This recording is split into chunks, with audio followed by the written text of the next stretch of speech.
Let's come to the next point. आपण last पॉइंटवर होतो. Last point आपण स्टडी केली होती माझ्यामध्ये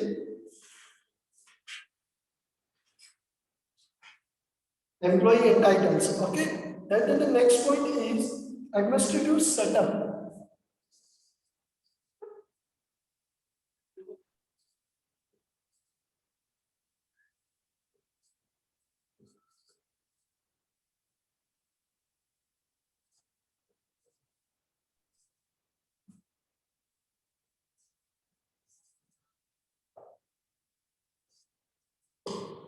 Administrative setups. It means you set up your administration department with legalities and law.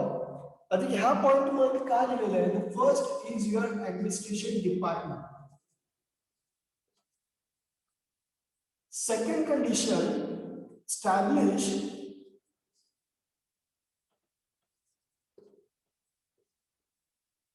establishment of this administration department. Then third condition, members कोण कोण असेल ह्याच्यावर डिस्कस केलेलं आहे आणि त्याच्यानंतर त्याने ते डिस्कसला ब्रॉड केलेलं आहे. ओके, आता ह्याच्यामध्ये त्याने काय डिस्कस केलेलं आहे? To come to the point, he says the state government, which one you want? State government first. State government in the chief administrative authority. The person of state government कोण असणार आहे आपला? chief administrative असणार आहे. The first person. And second, under 3, deputy or deputy chief administrator are there.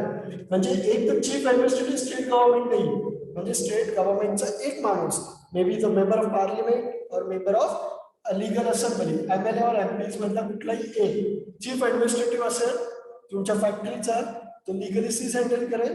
then ensure it follows the factory act in that आणि त्याच्यानंतर 3 deputy असणार आहे आणि त्या 3 डेप्युटीच्या खाली then your chairperson, it means your CEO, chief executive officer, and other than body of business.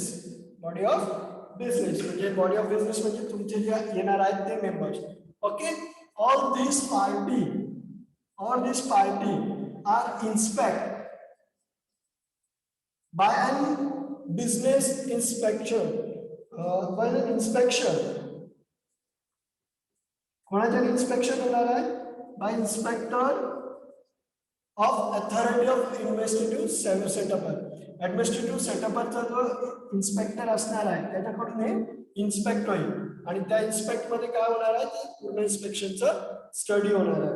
Okay, in this apply all or any provision act any factory employees less than 10% is working with power and less than 20% is working without power. आता ह्याच्यामध्ये कसं बोलणार आहे की 2 types of स्टॅब्लिशमेंट्स आहे.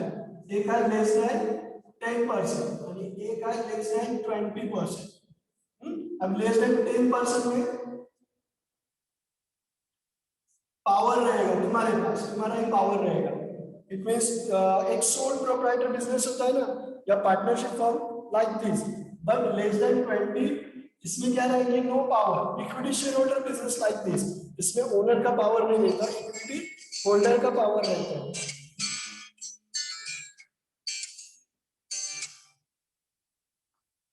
Okay, make rule and influence for the act of registration, licence and factory act. उसके बाद जो रूल्स एंड रेगुलेशन बनेंगे, रजिस्ट्रेशन ऑफ फैक्ट्री होंगी और उसके बाद उस फैक्ट्री रजिस्ट्रेशन के ऊपर तुम्हें फैक्ट्री एक्ट ऑफ एडमिनिस्ट्रेशन का सर्टिफिकेट मिलेगा और वो सर्टिफिकेट पास होगा. Then the come next point, approval registration, sorry, general duties of occupations. Next point is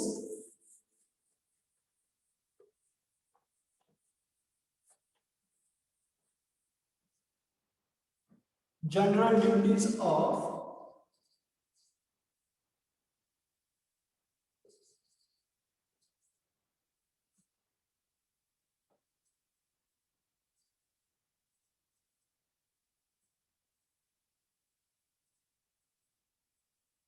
occupier.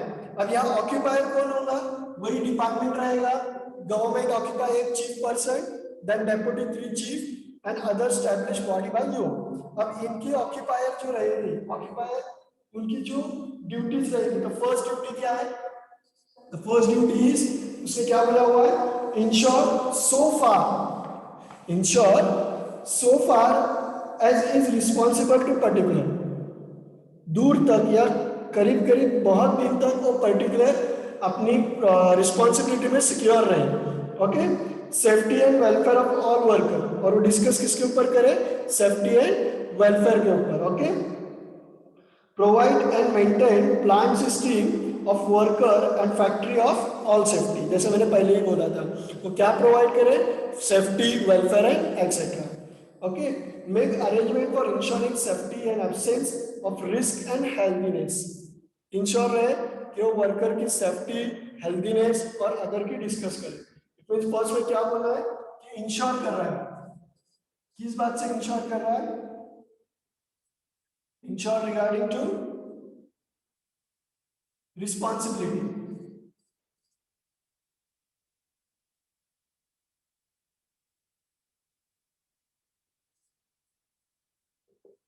Reasonability. Okay, then second में उसने क्या बोला हुआ है?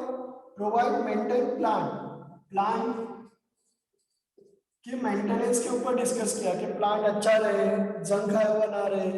ओके, ताकि सेफ्टी ऑफ वर्कर्स है वो सेट रहे एंड ऑल। देन उसने बोला make arrangement for ensuring safety, उसने फिर सेफ्टी और हेल्थ की बात की है।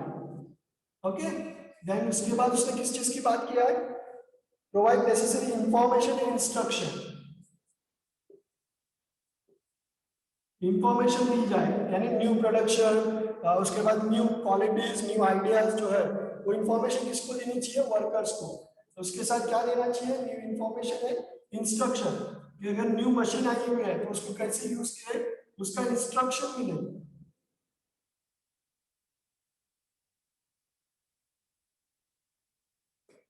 ओके, देन उसने क्या बोला हुआ है? Maintain all place of worker are factory, और ये जो चीज है सब कहाँ होनी चाहिए? इनसाइड ऑफ फैक्ट्री होना चाहिए, इनसाइड ऑफ फैक्ट्री।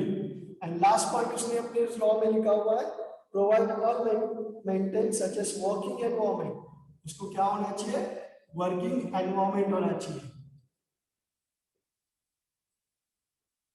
देखो, इसके अंदर फैक्ट्री एक्ट के जनरल ड्यूटीज है, वो ड्यूटीज क्या है कि रिस्पॉन्सिबिलिटी ऑफ इंश्योर होना चाहिए, प्लांट्स बराबर प्रोवाइड होना चाहिए, मेंटेनिंग प्लांट होना चाहिए, जंग लगे हुए, यूज्ड, क्रैक होने वाले, बंद पड़ने वाले, किसी की जान पे जोखिम, ऊपर लटका हुआ है, किसी के सर पे गिर रहा है, ऐसे नहीं होनी चाहिए।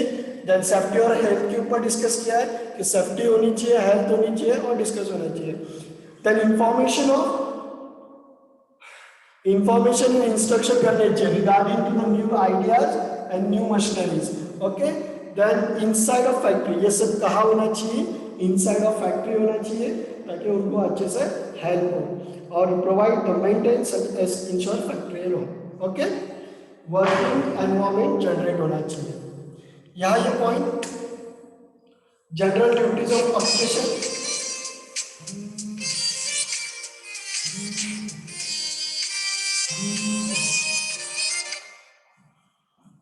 जनरल ड्यूटीज ऑफ ऑक्यूपेशन की डिस्कस हुई है। Then come to the point,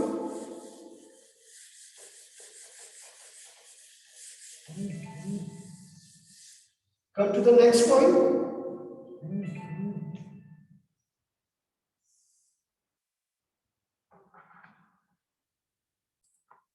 okay, come to the point. इसके बाद हम किसके ऊपर डिस्कस करेंगे? Next point,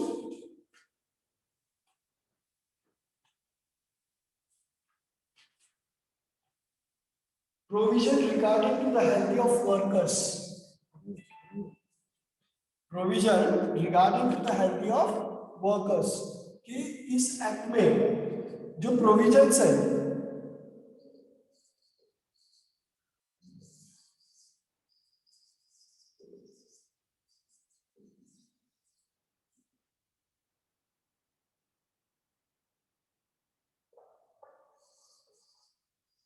health of worker में क्या क्या बोले हुए हैं, तो पहला क्या बोलना चाहिए, तो फर्स्ट ही उसने बात बोला हुआ है cleanliness.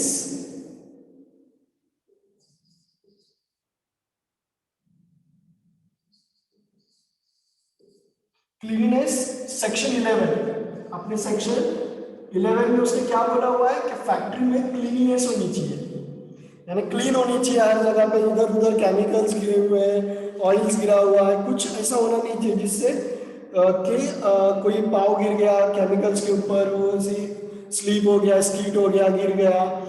Okay, then second one the disposal of waste and, हाँ मेन पॉइंट है डिस्पोजल ऑफ वेस्ट, जो वेस्टेज होने वाले हैं उन वेस्टेज को डिस्पोजल की प्लानिंग होनी चाहिए, इन कॉल वेस्ट मैनेजमेंट। ये सबसे बहुत टफ मैनेजमेंट होता है। अब वेस्ट मैनेजमेंट में क्या होता है, हम मैनेज करते हैं खुद को कि वेस्ट से कैसे बचें। अब इसमें 3 टाइप्स ऑफ वेस्ट होते हैं, एक hazardous waste, second renewable waste and non renewable waste. Renewable होगा उसको फिर से यूज कर सकते हैं, हजार्डी से उसको ऐसे डंप करना होगा डंपिंग यार्ड में कि उससे किसी को तकलीफ ना हो, और नॉन रिन्यूएबल है उसको ज़्यादा यूज ना करें ताकि वो ज़्यादा क्वांटिटी में वेस्ट जनरेट ना हो। ऐसे हमें मार्केटिंग में प्लानिंग करनी पड़ेगी, this planning is waste management and the second point is disposal of waste, then the third point is here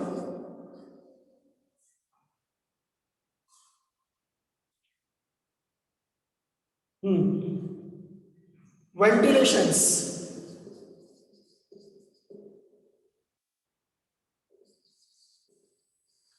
अब वेंटिलेशन के ऊपर क्यों बोला हुआ उसने, तो ventilation in temperatures are there, because क्या है कि हम जहां काम करते हैं, फॉर एग्जांपल केमिकल इंडस्ट्री, तो केमिकल इंडस्ट्री में carbon is high than oxygen, carbon is high than oxygen. अगर carbon is high than oxygen then while the molecule and the limit of carbon is high, oxygen कम होगी तो उससे तुम्हें breathing में problem हो सकता है, देन थोड़ा वीकनेस फील होता है एंड ऑल, और ऐसे टाइम पे वेंटिलेशन इज मस्ट है केमिकल इंडस्ट्री में, इसलिए उसने उस पॉइंट को सबसे पहले मेंशन किया हुआ है। देन इसके साथ और एक चीज उसने मेंशन किया हुआ है फायर एक्सटेंशन, आग लगने से बचने के लिए वहां फायर एक्सटेंशन की लिमिट्स दी हुई रहती है, उतने होना जरूरी है। उसके बाद over coated section, lighting section, lights को ऐसे होनी चाहिए जो कवर अप करे, शॉर्ट सर्किट ना हो। ओके, ड्रिंकिंग वाटर का सेक्शन होना चाहिए, सेक्शन 18 में लिखा हुआ है। ऐसे बहुत से पॉइंट हैं जो कॉमनली हेल्थ के रिलेटेड आने वाले। Okay, then the next point is provision regarding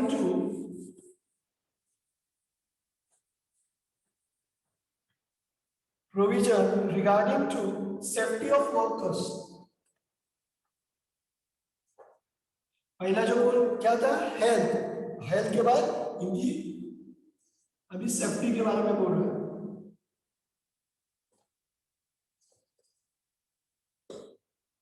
तो सेफ्टी के बारे में क्या बोला हुआ है, the first fencing of mechanism section, machines को फेंसिंग करना है, ऑयलिंग वगैरह करना है ताकि उससे उनकी उंगलियां वगैरह मशीन में जाने से कट ना हो, देन उनके हेल्थ पे कोई प्रॉब्लम ना हो, तो कोई डस्ट ना छोड़े जिससे उनकी ब्रीथिंग में प्रॉब्लम ना हो। The first is fencing of machines.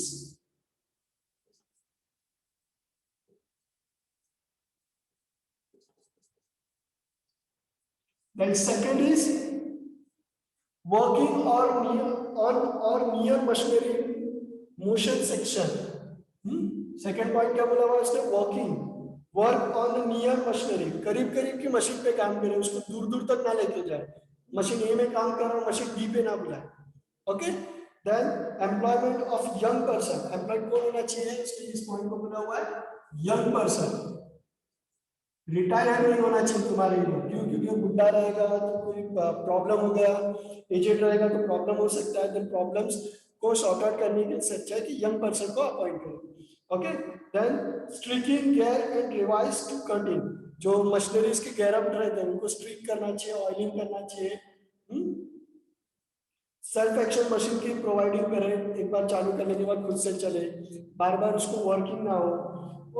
हॉस्टिक life women children near cotton opening, cotton की कंपनी जो रहती है वहाँ पे वुमेन लड़कियों औरतों को और बच्चों को ना लेके जाए, क्योंकि वो कॉटन के जो सिक्स लेते हैं वो नाक में मुंह में जाके ब्लॉक कर देते हैं, उससे उनकी ब्रीथिंग को प्रॉब्लम्स होता है। Number of point is there, you study from your text book, okay.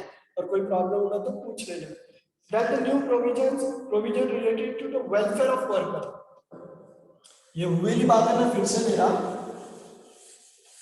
इसलिए दो दो तीन तीन पॉइंट में एक्सप्लेन कर रहा हूँ, remaining to just reading. Welfare of workers,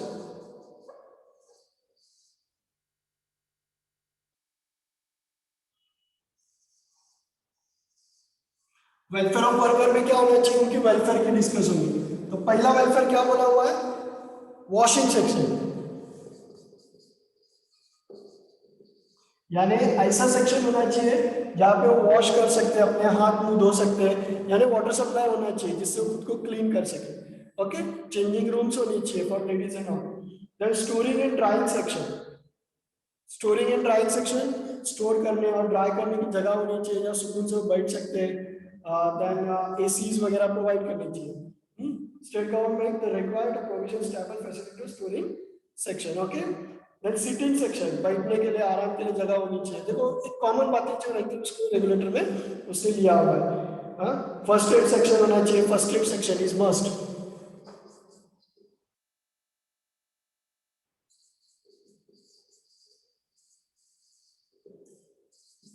first aid section, first aid यानी टेम्पररी जो ब्लड वगैरह आए तो हम दवाई लगाते हैं, बाइक वगैरह में देखो होता है छोटा सा फर्स्ट एड, वैसा एम्प्लॉयज को होना चाहिए ताकि कुछ हो जाए इमरजेंसी, इमरजेंसी डॉक्टर के यहाँ लेके जाने तक कुछ तो इमरजेंसी ट्रीटमेंट दे सके। देन कैंटीन सेक्शन होना चाहिए, वो तो उसने पहले ही एक्ट में लिख के ही रखा था, उसी बात को फिर से लिख रहा है वो, कैंटीन सेक्शन। उसके बाद शेल्टर होना चाहिए, यानी धूप में काम ना करे, ऐसे शेड डाल के देनी चाहिए फैक्ट्री में। और welfare of offices is maintain, okay. Then working hour, holidays and overtimes कैसे होने चाहिए, working hour, holidays and the next point is started working hour,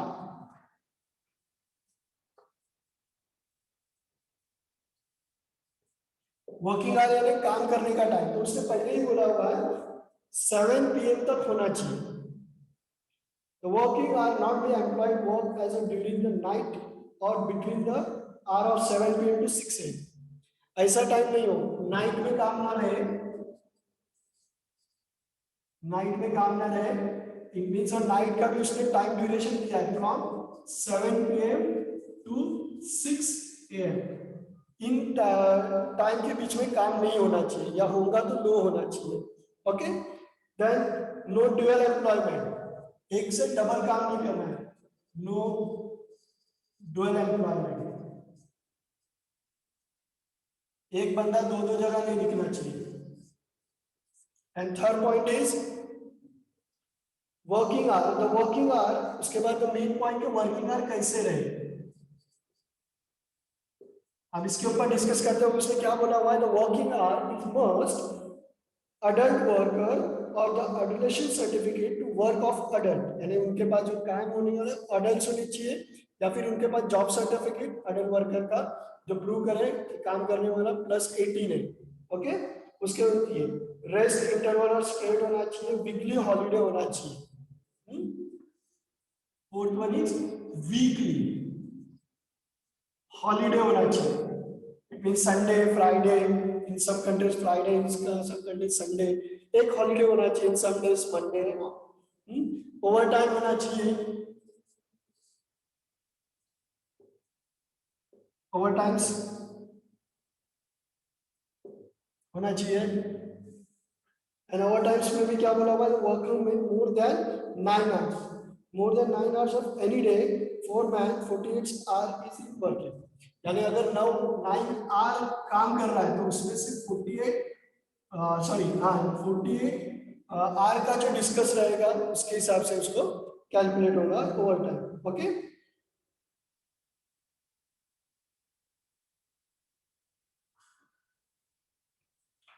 दिन का 9 आवर का वर्क होना चाहिए और वीक का 48 आवर का। कैसे बोला हुआ मैं बताता हूँ।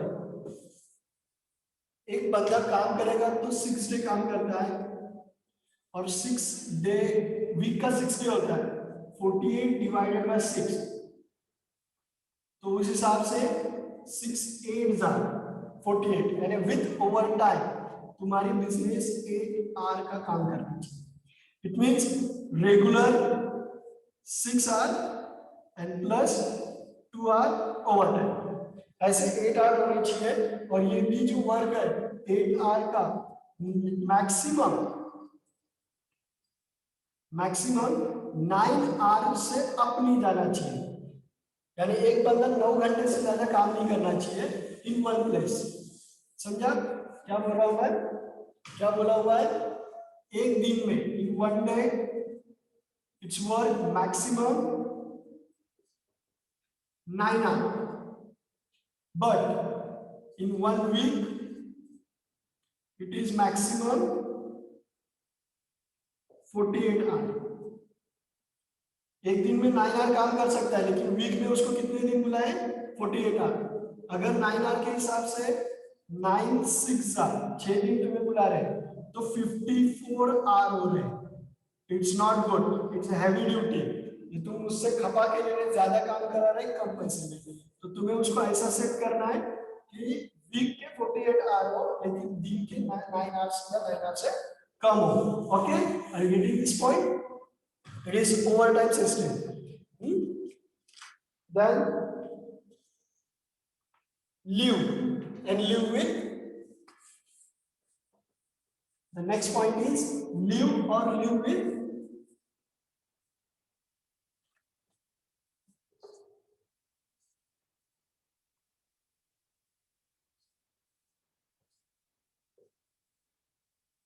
wages.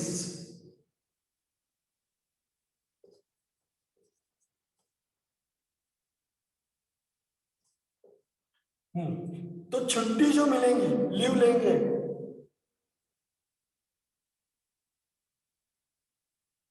छुट्टी जो लेंगे वो लीव क्या होनी चाहिए? अर्न लीव होनी चाहिए, इनकम अर्निंग लीव होनी चाहिए। ओके, अब इनकम अर्निंग लीव कैसी होनी चाहिए? तो discuss about the income earning leave. तो उसके अंदर क्या बोला हुआ है कि every worker how to work the period of 240 days in more than calendar days. यानी कैलेंडर डेज कितने होते हैं? Out of 360 days each worker को मिनिमम 240 डेज वर्क करना कंपल्शन है in a year. Okay, remaining days वो काम करे या फिर लीव ले सकता है और वो लीव की उसको वेजेस भी मिलेंगे। Are you getting? बट अब देखो कैलकुलेट करो, 360 माइनस 240, 120 डेज यानी 2 मंथ लीव्स फ्री कॉस्ट है। अब इसमें देखो कैसा होता है, 15 डेज किसके जाते हैं? दिवाली, गणपति है ना, रिमेनिंग संडेज कैलकुलेट होते हैं। तो एक मंथ में 4 संडेज, ऐसे 12 कितने हुए? 54 संडेज। तो 15 प्लस 54 कितना होता है? देखो 69 यानी 70 पकड़ो। अब ये 70 डेज, इसमें से माइनस करने के बाद जो आएगा 50 डेज तुम्हारे पर्सनल लीव में आते हैं।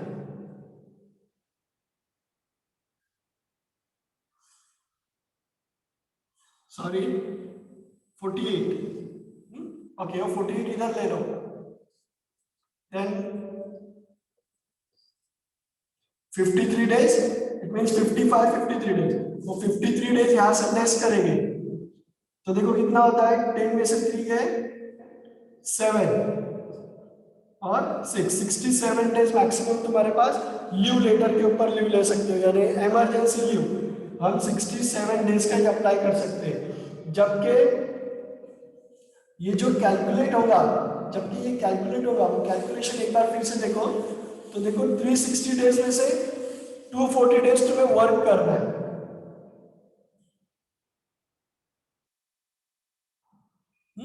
360 में से 240, यानी यहाँ कितना होगा, 6 में से 4 गया 2, ओके। 120 डेज कंप्लीट लीव लेना है, ओके। अब out of 120 days each month 4 Sunday, ऐसे 12 मंथ है अपने पास, ओके। तो कितना हो गया 48, 12 चौका 48, ये 48 days plus 15 days 15 to 20 days क्या होता है, वेकेशंस तुम्हारे होते हैं वो काउंट होते हैं, तो उसमें हो गया 68 डेज। अब ये 68 डेज अगर इसमें से लेस करेंगे तो कितना होगा, देखो, और 12 में से 7 गए तो 52 डेज। और ये जो 52 डेज होते हैं, ये 52 डेज कहाँ होने वाले हैं, ये रिमेनिंग लीव्स रहेंगे। जो तुम्हें किस दोस्त की शादी है, तुम अचानक बीमार पड़ गए, तो मैक्सिमम 52 डेज ही पूरे ईयर में तुम छुट्टी मांग सकते हो। अब ये 52 डेज में भी उसने बोला हुआ है कि तुम्हें ईच मंथ 48 आर काम करना है, sorry each week 48 hour, each week 48 hour तुम्हें काम करना है। अगर ईच वीक 48 आर तुम्हें काम करना है तो 48 आर कितना के हिसाब से जो काम करेंगे वो 52 डेज के हिसाब से मिनिमम 6 डेज तुम्हें काम करना है। अगर 6 डेज में से एक दिन छुट्टी मारे, एक तो संडे होने वाला था, 1 is remove and 1 day you getting rest, तो 2 दिन की छुट्टी की वजह से 4 डे वर्क होता है और वो लैग होता है, और वो जो लैग होगा उसकी तुम्हें सैलरी नहीं मिलेगी। यानी छुट्टियां दिखाई जाती है, दी नहीं जाती है, ओके। छुट्टियां दिखाई जाती है, दी नहीं जाती है, तो simple calculation, okay. Then come to the point, the next point is right of employer.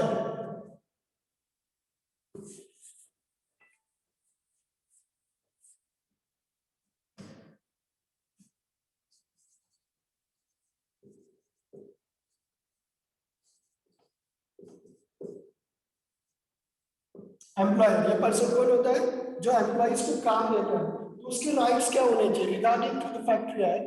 The first right is right to carry the plan. उसमें क्या करना चाहिए, प्लानिंग करनी चाहिए of setting up a new factory or a planning. No, overtime is not compulsory, it is optional.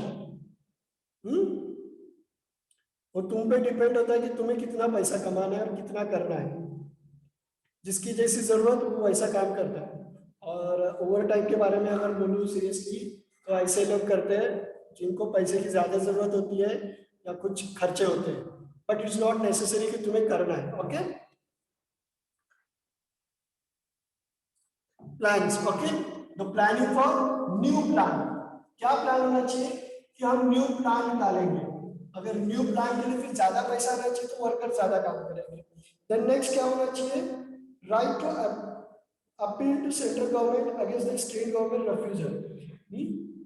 Appeal करना चाहिए उसने, किसकी अपील करनी चाहिए, appeal towards central government regarding to state government. अब दोनों में क्या अपील होगी कि स्टेट गवर्नमेंट ने कुछ ऐसे रूल्स बनाए जिससे फैक्ट्री या एम्प्लॉइज या सबको प्रॉब्लम हो रही है, तो इसकी जो गवर्नमेंट के रूल है वो सेंट्रल गवर्नमेंट से एक बार बात करके ले और चेंज करवा के ले, ओके। ये चेंज होता है यहाँ पे और इस चेंज को हेल्प करेंगे आप लोग, ओके।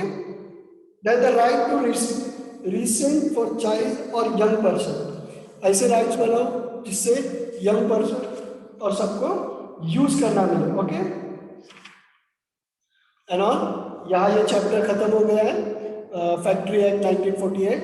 इससे 2 लेक्चर पहले मैंने इसका एक यूट्यूब का वीडियो प्ले किया था, उसने ब्रीफली बताया, and today I am discuss about your syllabus.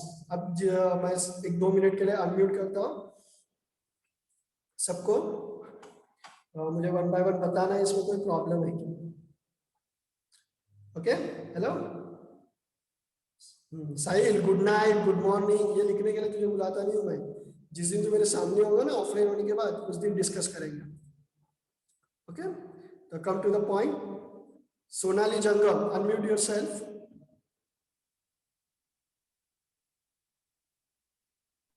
Yes, sir. हाँ, हेलो सोनाली, समजलंय का आजचं लेक्चर? हो. काय करायचं असतं, कसं एम्प्लॉईशी वागायचं, त्यांचे प्लॅन्स काय असणार आहेत, त्यांचे राईट्स काय असणार आहेत, पूर्ण समजलंय ना? समजलं की नाही? Rahil, unmute yourself. जी सर। समझा है ना आज का लेक्चर? जी सर। कंप्लीट, बोर्ड कंप्लीट दिख रहा था, बोर्ड पे लिखा हुआ दिख रहा था? हाँ सर, दिख रहा था। ठीक है, Fizaan, unmute yourself. Yes, sir. समझा है आज का लेक्चर? हाँ. कोई डाउट्स? कंप्लीट। देखो, ये इस लेक्चर को सबसे पहले मैंने YouTube पे प्ले किया था, यानी YouTube की लिंक प्ले किया था, एंड टुडे तुम्हारे